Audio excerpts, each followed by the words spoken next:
Welcome to Protect, Suicide Prevention Training Podcast for Healthcare Professionals. I'm Manaan, Consultant Psychiatrist, Founder, and Head of Faculty at Progress Guide.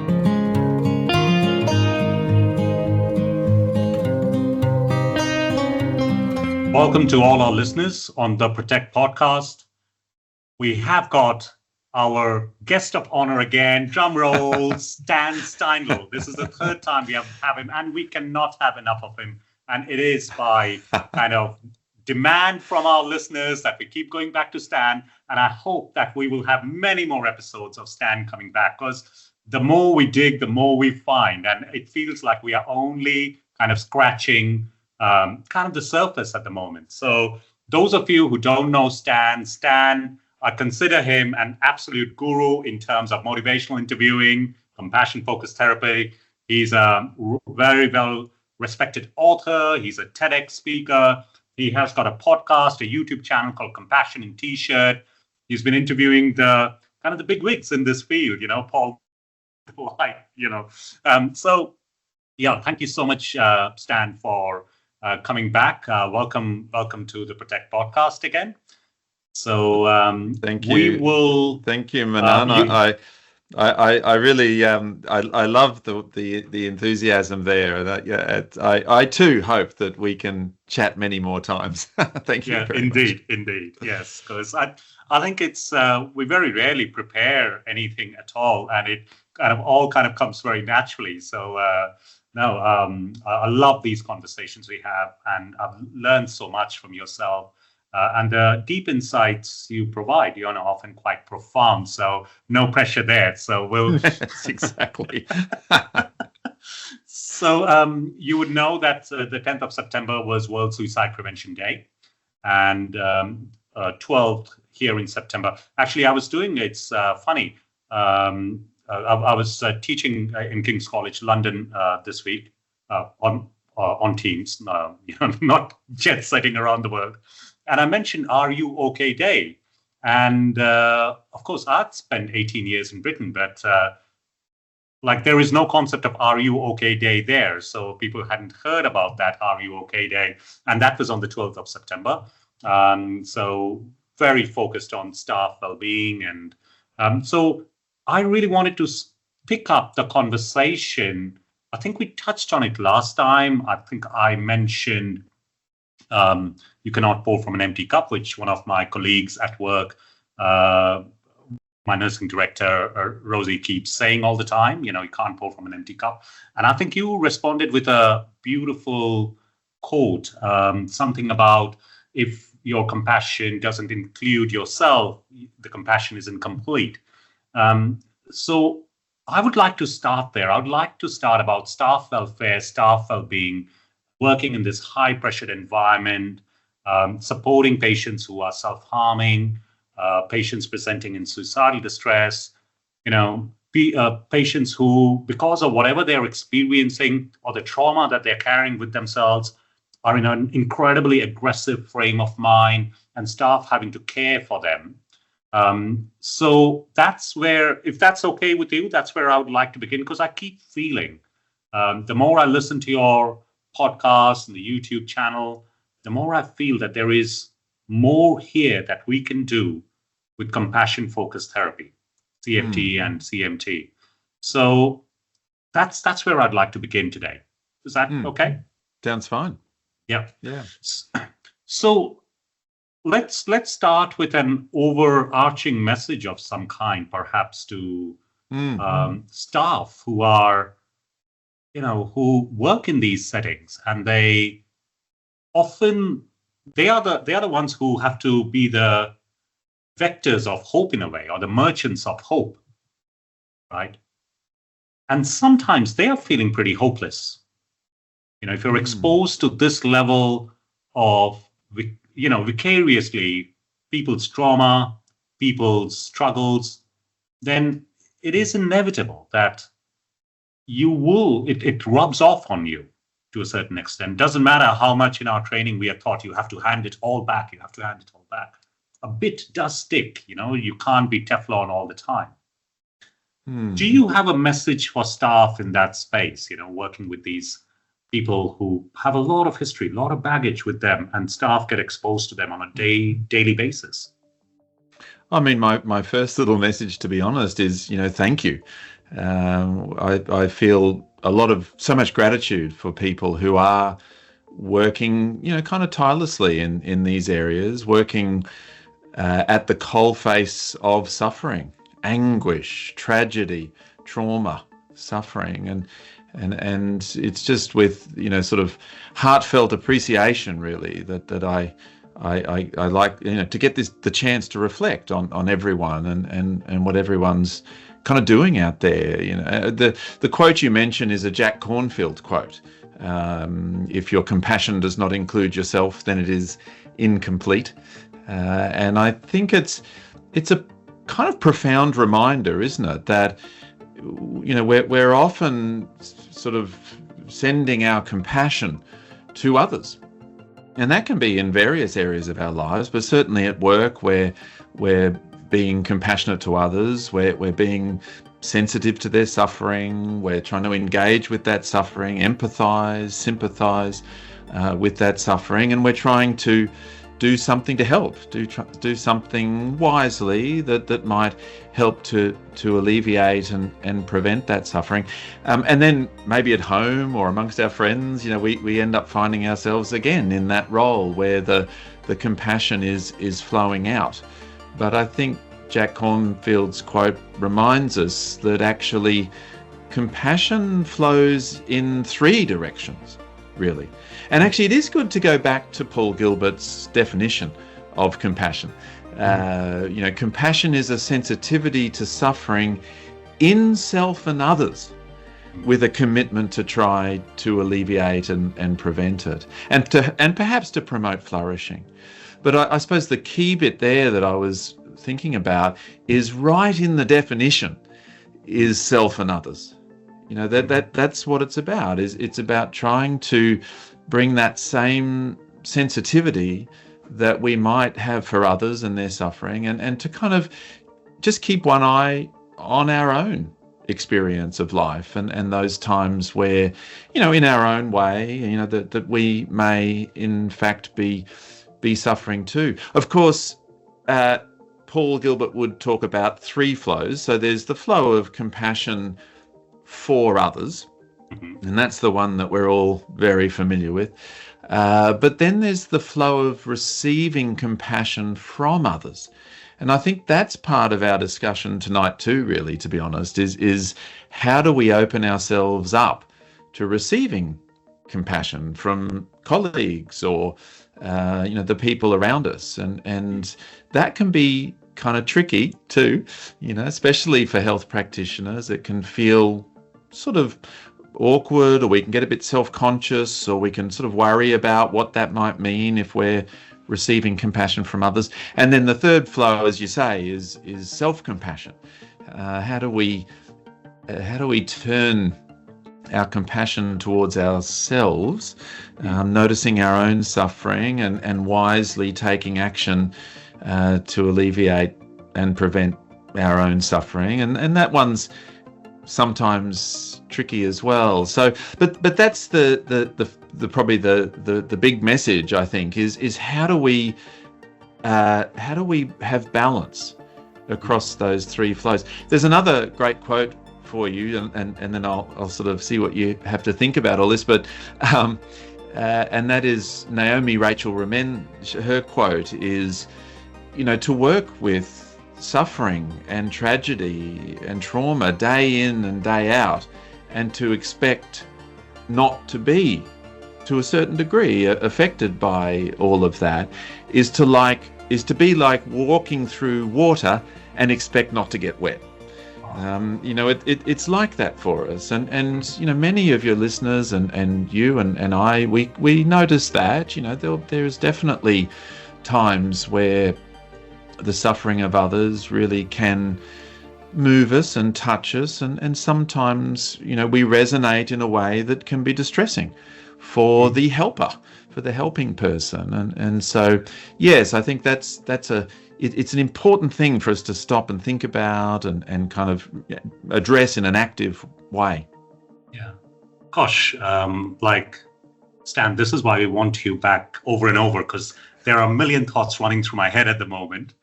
The first image in my head was Moses kind of separating out the sea so that you can walk through without the water kind of touching you.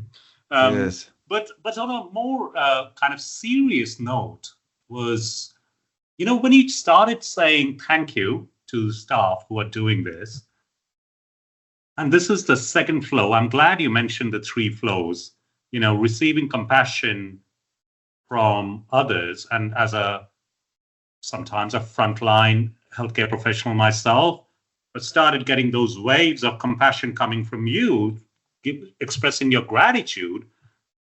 And inside I started feeling, whoa, that's just too much. That's my job. I get paid. And often, this is the response I get from staff that I'm reaching out to, who might have been at the end of someone's aggression or might have been assaulted. And they kind of completely downplay it. And in 2006, I got very badly assaulted. And I know you go through an incredibly dark space where your threat systems are completely kind of tuned up to, just the slightest change in someone's tone. You can feel your kind of clenched fists, and you can feel the tension in your jaw or your neck, and that goes on. Again, I think it was one of your podcasts where someone was saying the body keeps score. And when people would kind of try to be compassionate towards me, I'd often kind of push that off because I had to almost keep my bravado up in a way about, I'm a healthcare professional, and almost there was an element of, I should have seen that coming and I got hit. That's on me. That's not on the patient. And there are all sorts of weird self-criticism that you get into. So yes, that was my first response when you started saying thank you. So the flow from myself to others, flow from others to self, and flow from myself to myself. So it's a second one, the flow from you to me, just in that moment, started creating some antibodies, which is surprising, given that this is what I've been thinking about. And yes. But because you talk a lot about, in your training, you talk a lot about these blocks and resistances people have to receiving compassion. Could you tell us a little bit more about that, perhaps in the contextualizing it in the healthcare context, or even kind of direct, people with, people receiving compassion from the therapist, say. But can you share a little bit more light on those blocks and resistances? Yes, no, I really appreciate that, actually, that you sort of noticed that within yourself. And I think when I was sort of initially speaking and you were kind of like, oh, too much, or kind of, well, I get paid to do this work, or those sort of things. It's quite common, I think, for a lot of health practitioners to maybe have a difficult day. Things were challenging, things were frustrating or disappointing, and a colleague might say, like, oh, like that. It looks like you had a busy day, a bit of a rough old day. How are you going? You okay? And the health practitioner says, oh yeah, no, I'm fine. I'm fine, sort of thing.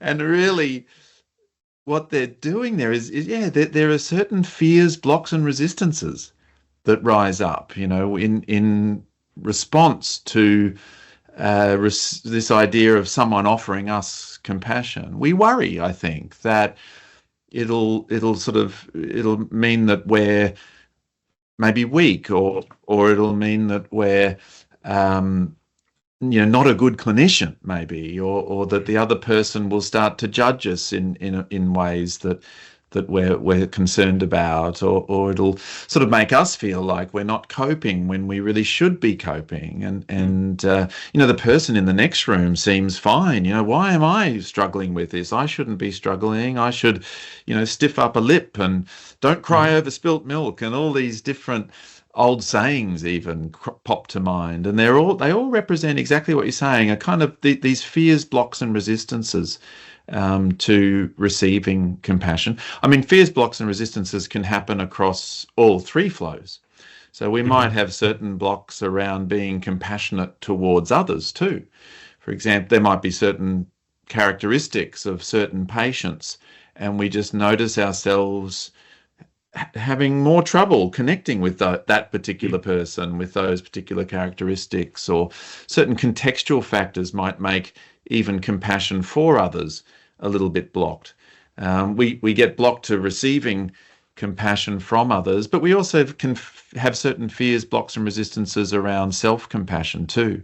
Self-compassion sounds too much like self-pity, or it feels too self-indulgent, or I'm not really meant to be self-compassionate. I'm meant to be compassionate towards my patients or clients. That's my whole job. I don't deserve my own compassion.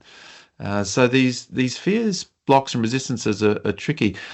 But the funny thing is that a lot of the research actually has found and kind of replicated that being open to receiving compassion from others really has a powerfully protective effect when it comes to our own psychological well-being, and is kind of helps to prevent depression or anxiety, and certainly prevent feelings around shame and that sort of thing.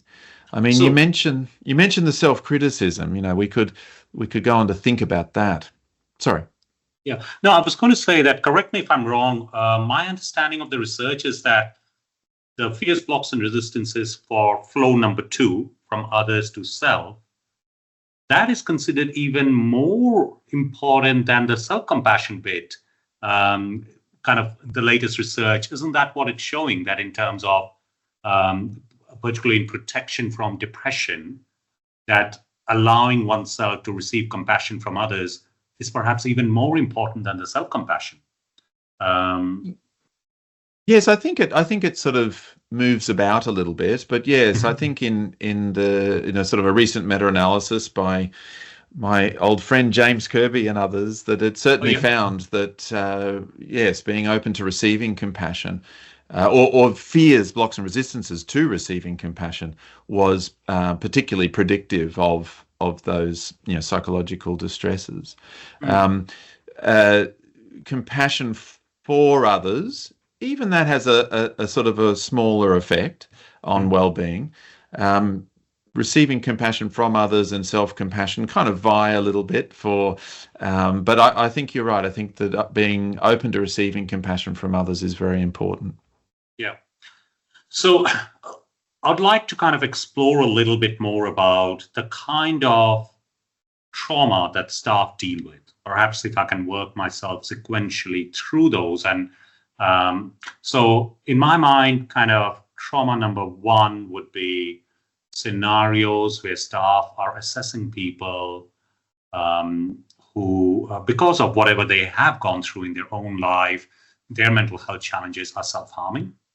And staff have to make difficult judgment calls around prioritization as to who gets a bed, who doesn't get a bed. And we know that people who are struggling with, say, borderline personality disorder do not benefit from inpatient stay, right? So their care is more like the care for diabetes, where, you focus on the person taking charge of their blood sugar level, help them understand, these urges come, they go, you need to let the wave rise and fall, rather than coming into inpatient admission. So, but these are risky calls that you're making, and you're often left with a knowing, that's the right thing to do for the patient. And sometimes staff give in and go, better be safe than sorry, and admit, but better for whom? So most of the time, staff do the right thing. They support the patient, direct them towards community care. So in our emergency departments or in our community teams, they're stopping people from coming into inpatient or even discharging people from inpatient. But there is a certain amount of anxiety because we know that people with borderline personality disorder, their standardized mortality rate is 45 compared to depression, which is 19 point something. So actually, in terms of lives lost to suicide from borderline personality disorder, it's much higher. So there is that gnawing anxiety that you're left with after having made a tough judgment call, which begins to have an impact on you when you're carrying that all the time. People working in emergency departments, making those tough calls. You might not think of it as straightforward trauma, but it is vicarious because you are also listening to threats from patients about, I'll take my life. If this goes wrong, that's on you. Or family members who are at their wits' end and really they're looking for respite, or they want their loved one to be cared for and someone takes over, or the patient themselves, I can't deal with this. You have all of my anxiety and you're left holding this anxiety. What can we learn from CFT in terms of staff who are working in that space where they're seeing a lot of that level of distress and crisis, and they're having to make tough judgment calls? And no wonder you don't sleep well at night. So the next morning you feel tired, but there you are again, making tough calls again with the next patient and the next patient. Another one of Paul Gilbert's great quotes is that compassion is the courage to descend into the reality of the human experience. And that's what, people are doing day in, day out, isn't it? They're having to dig deep into the wisdom, the strength, the courage, the care of compassion in making these sorts of decisions. The compassion, well, actually, to be in a compassionate role can sort of feel good to a degree. I mean, it's often is good for the person that we're being compassionate towards, and it can be sort of good for us as well. But the difficulty is that often compassion is about trying to do not so much what sort of feels good, but what is good for the health and well-being of the person to whom you're being compassionate, even if that's towards yourself, actually. Even in self-compassion, it's often not so much about making ourselves feel good, but trying to think what is good for our health and well-being. And so there are some very difficult decisions, considerations, actions that people are thinking through and trying to decide, like what is going to be most helpful here? What is the sort of, what is needed really? Or what does this person need to try to alleviate and prevent the suffering? So I think that's part of it too, that it's not just about trying to alleviate the distress or the suffering in this moment, but what's the actions that are going to help to kind of prevent further suffering as well. So a lot of all that wisdom and strength and courage and care, as I was saying, those are some of the key qualities of being a compassionate person. And it brings us back to the 3 circles model, which I think we talked about last time, but the 3 circles are the 3 circles are the sort of the emotion regulation systems of the brain, really, and obviously the brain is more complex than just 3 circles, but we have the threat system, the drive system, and the soothing system. And I think one of the things that's important to remember is that compassion isn't sort of simply the same as soothing affiliative system or soothing system activation. Quite often, compassion involves activation of those other circles as well. So compassion can come along with anxiety. Compassion can come along with anger or sadness or sorrow, various other kind of aspects of kind of our emotional experience. So compassion's often textured with different sorts of emotions.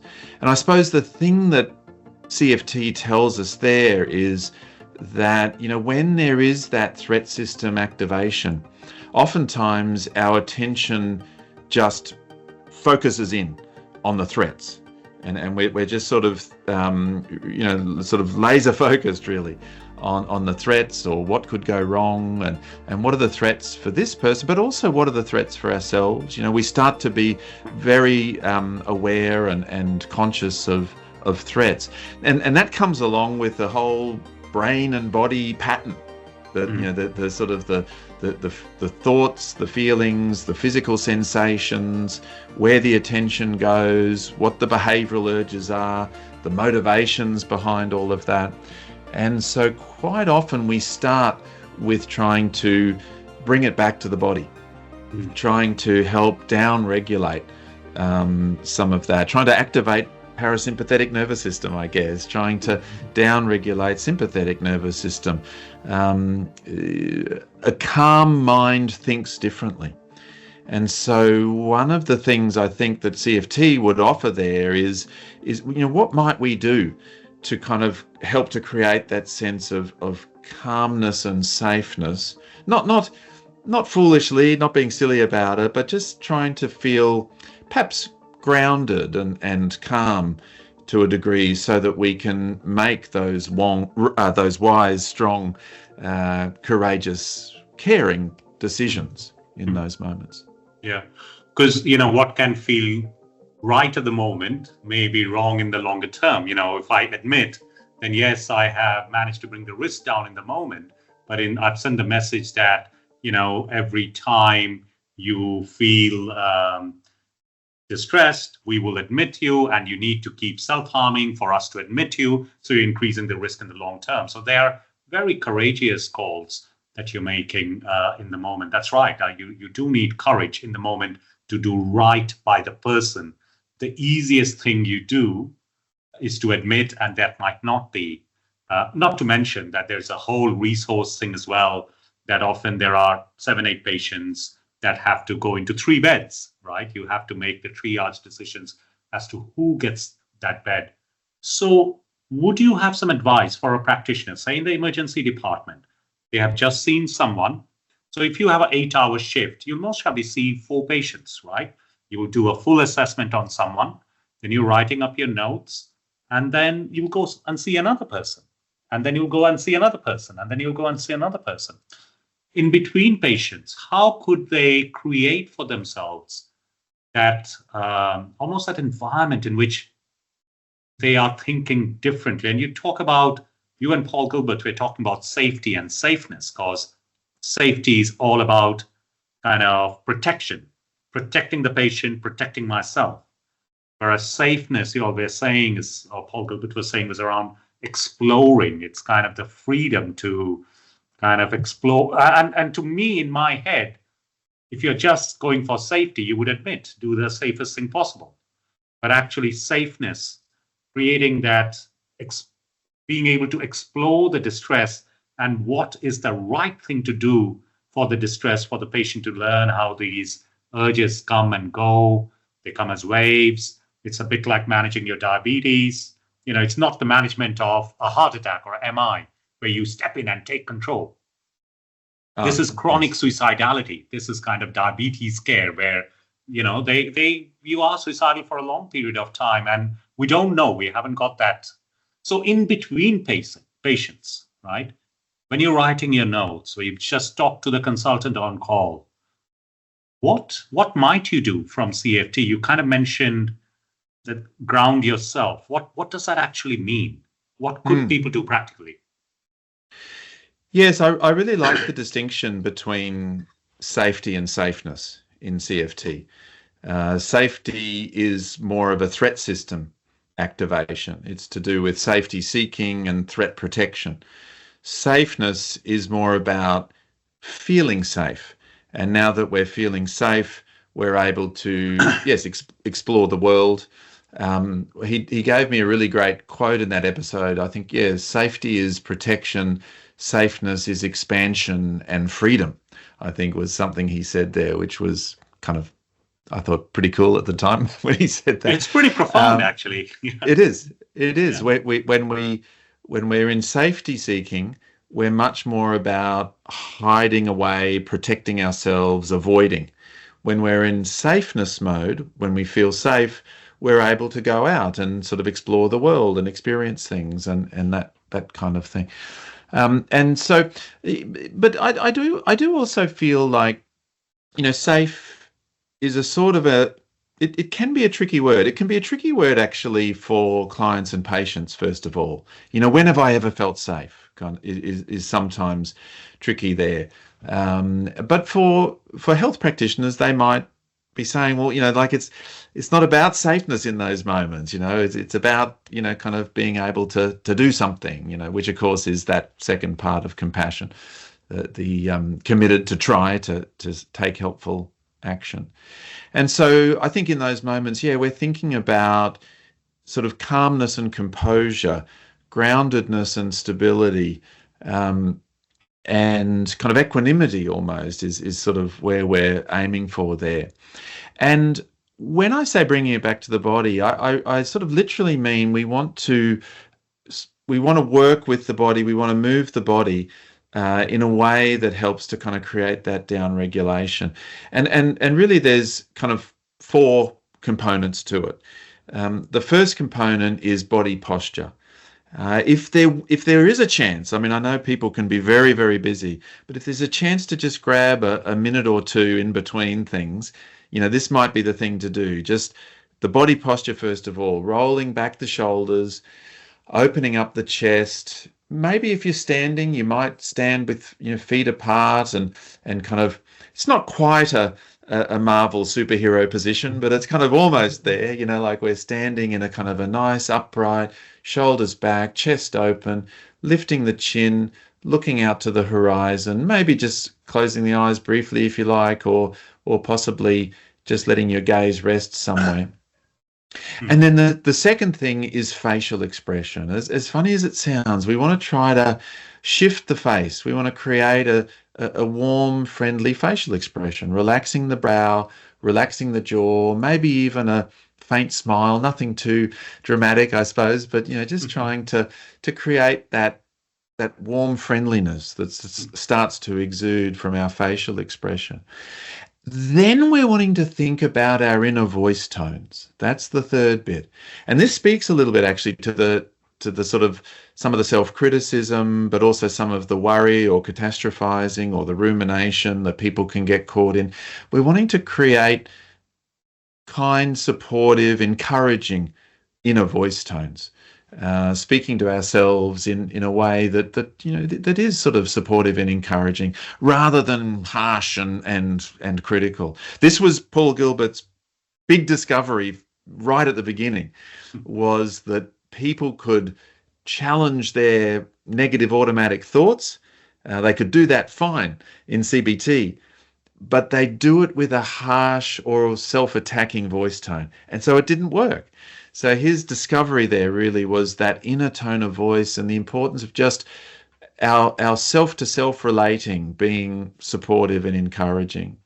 And then the fourth bit is to really work with the breath, creating that soothing rhythm breathing.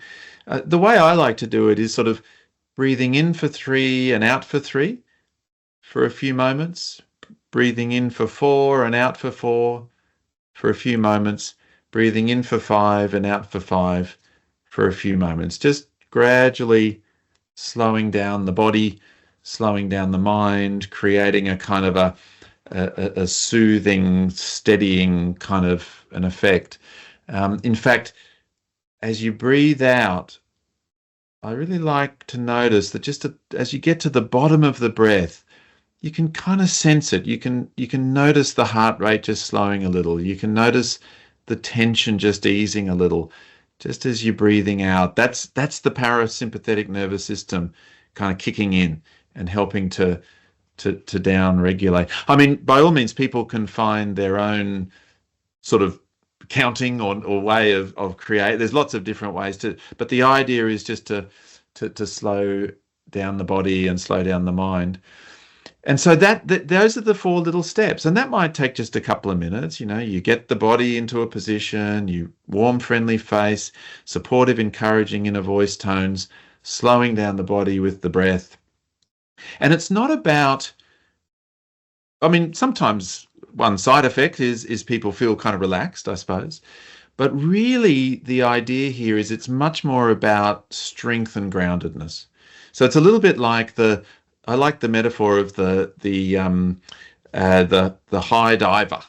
up on the high diving board, and they roll back the shoulders and they kind of take a few deep breaths, and they start not to kind of lie down and relax on the diving board, but to ready themselves and steady themselves to take the dive.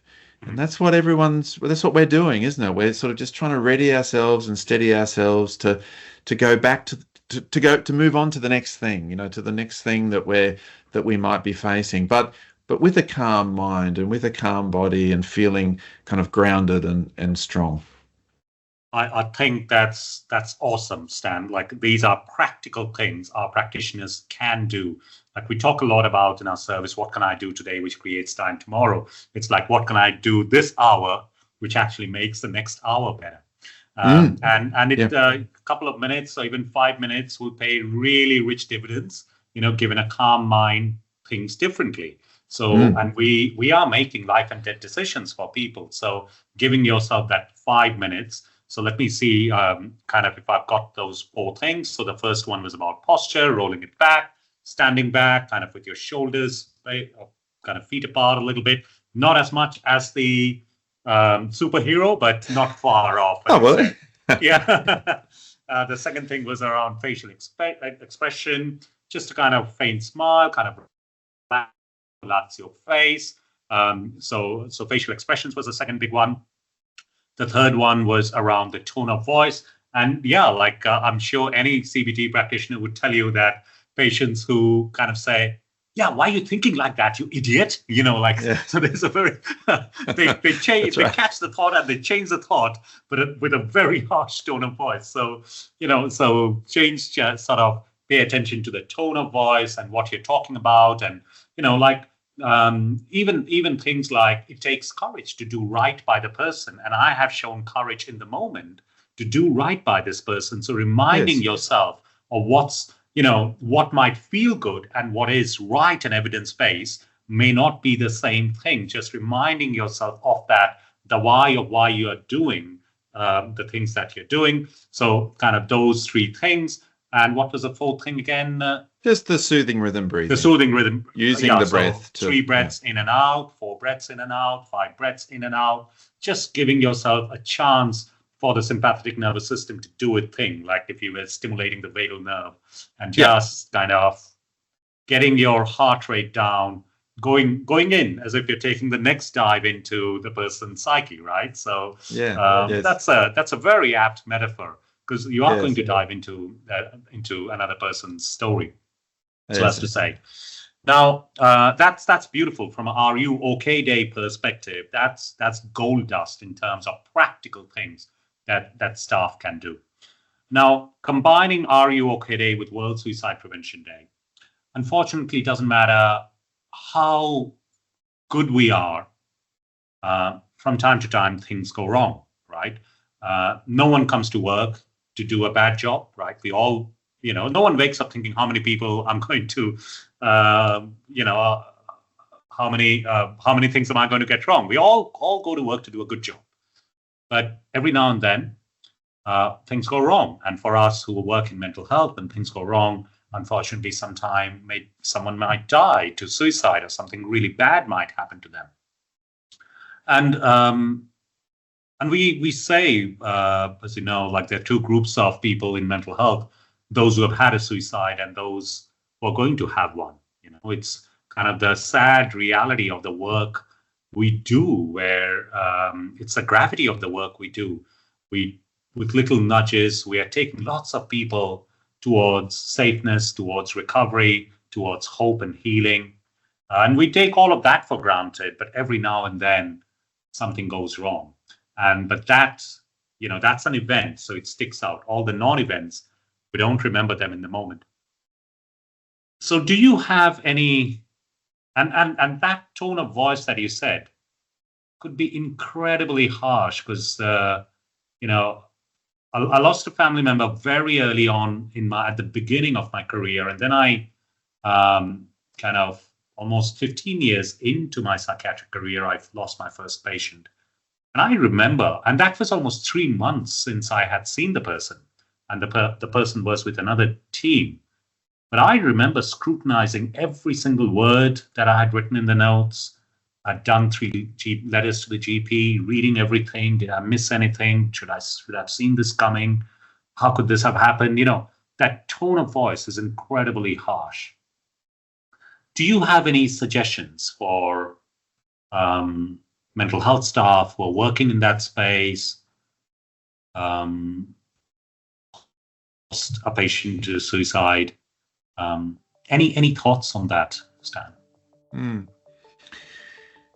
Yes, it really is very, very difficult and distressing when it happens, and we want to do a couple of things, I suspect. One is we want to try to review what happened and to learn from that experience and to have a focus on, sort of just continuous improvement, I guess, in terms of our own practice and so on. And so I guess this is just to say that self-criticism comes in multiple forms, really. There's different forms of self-criticism. And one is that more self-improving self-criticism, the sort of self-improving, constructive self-criticism. And so, there is a role for that. It takes courage as well, and sort of strength and so on to be able to reflect there and to perhaps talk to a colleague or a peer or perhaps a supervisor and to kind of identify little bits and pieces along the way. But what we're really wanting to watch out for, I think, is another form of self-criticism, which is the much more self-attacking, self-hating, shame-based self-criticism. And that's where I think it gets tricky, that we can, in a situation like that, start to be really quite vicious with ourselves. We certainly say things to ourselves that we would never say to a colleague if they were going through something like this. We wouldn't, especially if we really were trying to support them and to help them through it. So we're really wanting to watch that shame-based self-criticism, that sense of I am inadequate, inferior, worthless, bad. I'm a bad health practitioner of one sort or another, and those very sort of global, kind of permanent, kind of negative self-statements, and because obviously shame-based self-criticism really leads to feelings of shame, and when we are feeling that kind of shame, we might be worried about external shame, other people perceive us as no good and so on, or internal shame, we think of ourselves as no good, but shame motivates us to hide away, to kind of withdraw and hide and sometimes really kind of gives our hopeful feelings a sort of a knock, and sometimes even puts people off the work, off the job, and that sort of thing. I'm curious to hear what you have to say about this, because we're wanting to manage that shame, but sometimes there can be certain feelings of guilt. And in CFT, we really try to disentangle those two. Right. Shame is very much a threat system-based emotion. It's about this idea that we're being held negatively in the minds of others. And that traces right back, in a sort of an evolutionary sense, to being cast out of the group, out in the wilds alone, and dead. So shame is a very threat system-based emotion. Guilt is actually arising from the soothing affiliative system. We feel guilty because we don't want to harm people, especially those that we care for or care about, and that sort of a thing. And guilt really is a soothing affiliative system emotion that kind of, firstly, motivates us to not harm, and secondly, motivates us to somehow make amends or to repair what might have happened. So yeah, we really sort of think of guilt and shame in those kind of almost evolutionary, very different ways. So sometimes we want to shift from shameful feelings to kind of accepting that we have certain guilty feelings, moving from there to compassion and compassionate encouragement to continue to sort of learn and grow and improve with things. But yeah, what are your thoughts there? Yeah, so as you were talking about, you started by saying the desire to learn. And that goes back to that safeness and safety. That comes from safeness. If you want to learn, you have to have that sense of safeness to explore, expand, look into, someone has died. What can we learn from this? How can we be better next time? We won't develop the superpower to mind read or predict the future, but is there something, what worked well, even better if, right? So that will come from safeness. But when the threat system gets activated, then you through that shame-based narrative, then what you would become is you'd become defensive. The shutters would come down. There is no learning because you need to protect yourself. Safety is about protecting oneself, right? So in that safety approach to safety, because you want to protect yourself from whoever is looking down at you, or you yourself looking down at yourself, I did not do anything wrong. So you kind of go into that, did I write everything correctly? Did I do this correctly? It's all about safety. And I think on our leadership of organizations, we have, we talk a lot about psychological safety, and I feel the word should be psychological safeness, because, so that was my first thought. But this is really interesting what you said about guilt arising out of the soothing bit, and then kind of the shame arising out of the threat system. Now, as you were saying that, bloody hell, both of them feel awful. So that, irrespective of where they arise from, because we don't know neuroanatomically, are they arising from different parts, or is there a different neural pathway for this? Or because it's a theoretical division. Both make me feel like, having gone through losing a patient and losing a family member, both are awful experiences. So I had that experience of why didn't I see that? Because the family member that I lost, I'd spent the entire afternoon with them. And then the person went on to take their life later on, kind of early hours of the morning. I'd spent 2 hours chatting about this, that, and the other. So there was an awful lot of guilt as to why. And I had already begun my psychiatric training. I was in my first year of psychiatric training. So and I was not looking. There was nothing. So there was a lot of guilt, and there was a lot of shame as well, because I'm not a psychiatrist yet. I'm a psychiatrist in training, but should I not have seen that? And with the benefit of hindsight, there were so many indications, but my loved one had no mental health history. I wasn't looking. And we talked about politics, philosophy, the world's going to shit, all sorts of things like that. But there were so many final acts in there, which I didn't spot because I wasn't looking. And there was no reason to look. But my loved one had everything planned out. And we spent 2 hours that afternoon. They're both awful, guilt and shame, the guilt did not feel soothing at all, No.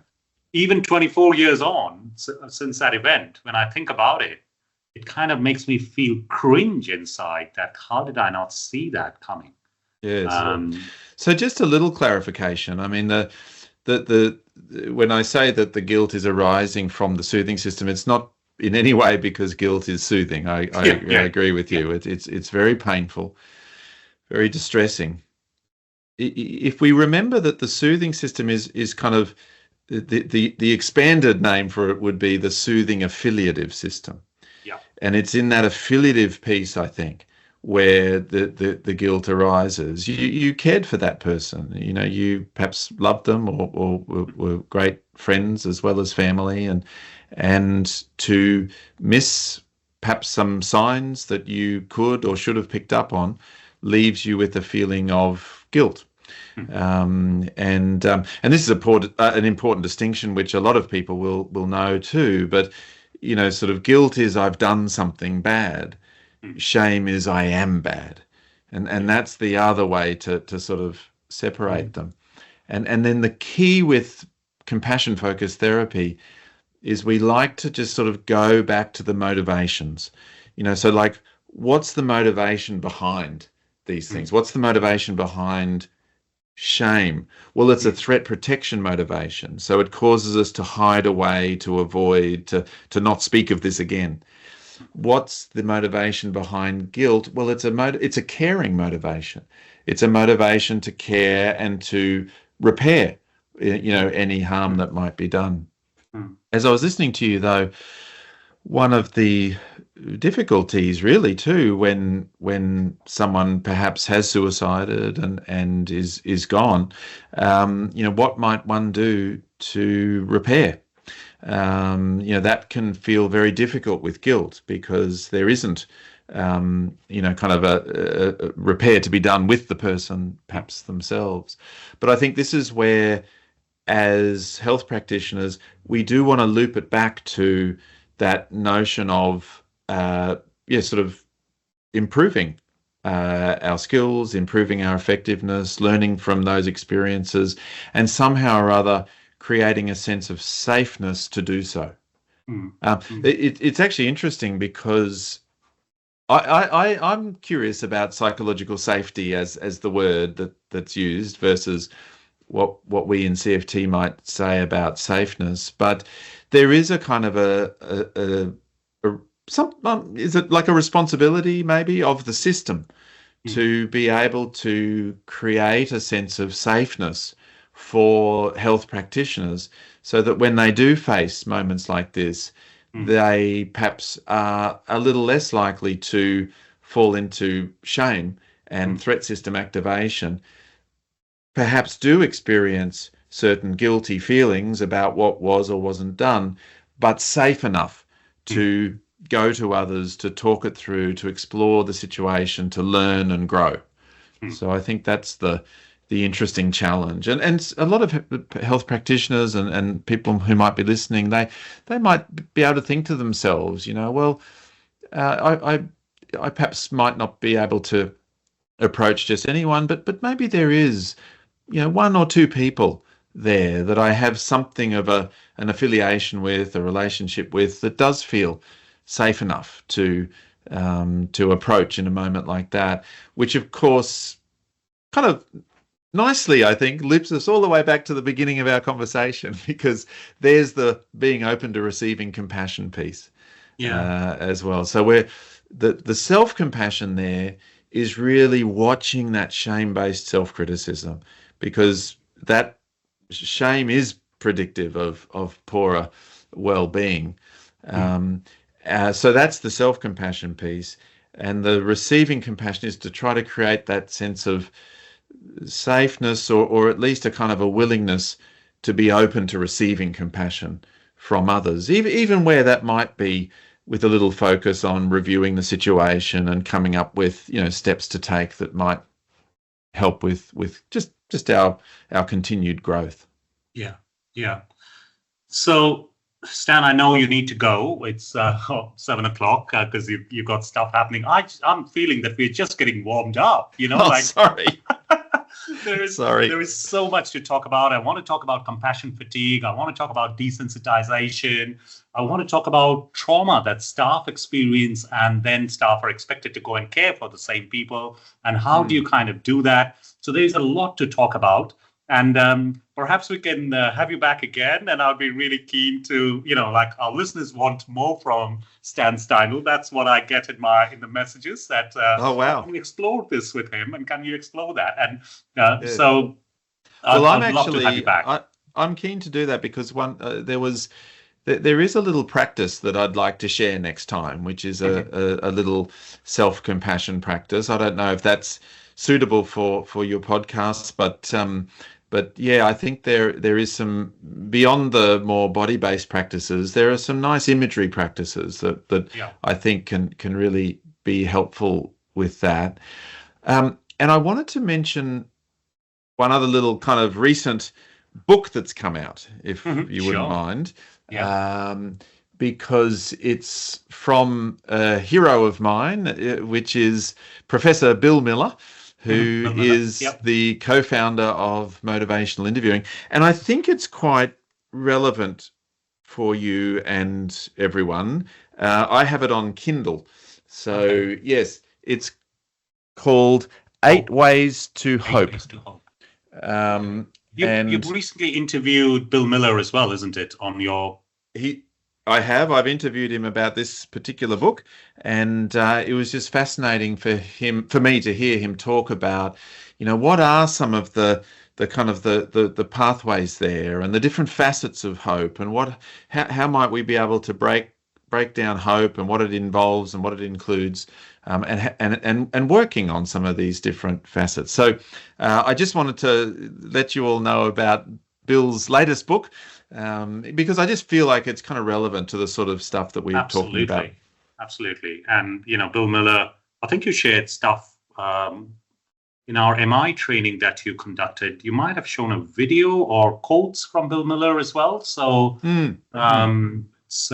because he is a stalwart in the MI field, isn't he, Bill Miller? Well, he's the co-developer of Motivational Interviewing. I would have shown a video of him, and we call him the silent man because he doesn't sort of talk so much. That is right. And Bill is someone who's just the master therapist, really, and he's given so much to our fields, various fields, and this is his latest offering. So we'll have you back again. We'll talk about Bill Miller. We'll talk about the other aspects as well. And good. I can't wait to delve deeper. Do you have any kind of, on this occasion of Are You OK Day and World Suicide Prevention Day, any concluding remarks that you want to kind of share with our listeners? I think let's go back to the receiving compassion piece, because I think the interesting thing about Are You OK Day is it encourages us to ask others, are you okay? But I think we also want to turn our attention a little bit to, those of us who might be asked, are you okay? And how we might open ourselves up to that moment as well, when we're the ones on the receiving end of that. That it's a powerful question. It's a really important question. And it's a kind of a privilege to be the one asking it. But when you're receiving that, and when you're receiving a sort of interest or curiosity from someone, but also maybe even help, just see if you can start to open yourself up to being the one to receive it. Awesome, Stan. So you heard it again from Stan Steindl. Are you okay? An incredibly powerful question, and it's okay to be not okay. Open yourself up to the compassion that's coming. Challenge those fears, blocks, and resistances, and that might just unlock. It might be the key to resilience and fortitude and maintaining energy in the long run. So thank you so much again, Stan. Hopefully we can get you back in a month's time or something. Yes. And delve deep again. So thank you so much for your time. Great. And for sharing all your knowledge and wisdom. Thank you. Bye, everyone.